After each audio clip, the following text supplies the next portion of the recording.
is there some kind of a deliberate indoctrination project underway in our public schools and in our higher education?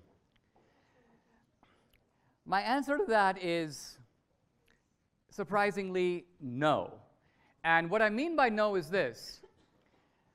Nobody who is ideologically convinced of something sees themselves as engaging in indoctrination.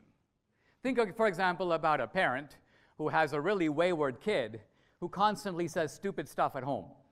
So you're like, I'm going to indoctrinate some sense into that kid.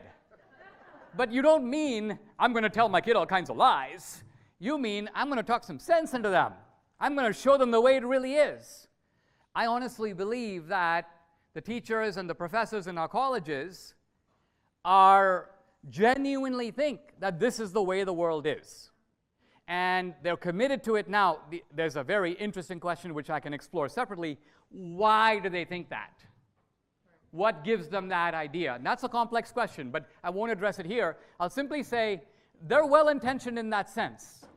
But this is why it is the university's job to make sure that the indoctrination of Mr. X or Mrs. Y or whatever is countered by others who have different viewpoints. Because that way, let's say you have an economist who's a Marxist. That's okay. He can argue, he can say everything comes down to the class struggle. But you need somebody on the faculty, because it's not always going to be a student, who's going to challenge that and say, well, Marx predicted that there would be socialist revolutions in every major industrialized country. Name one industrialized country where that actually happened. And if Marx was wrong about that, his key prediction, why are we following what this guy has to say on everything else?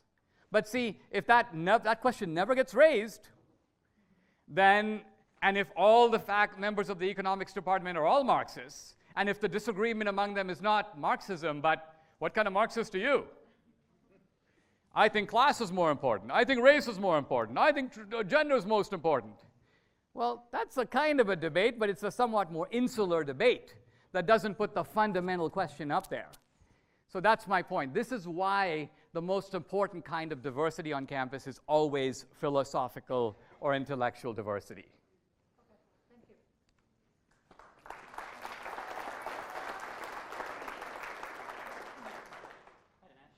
Hello.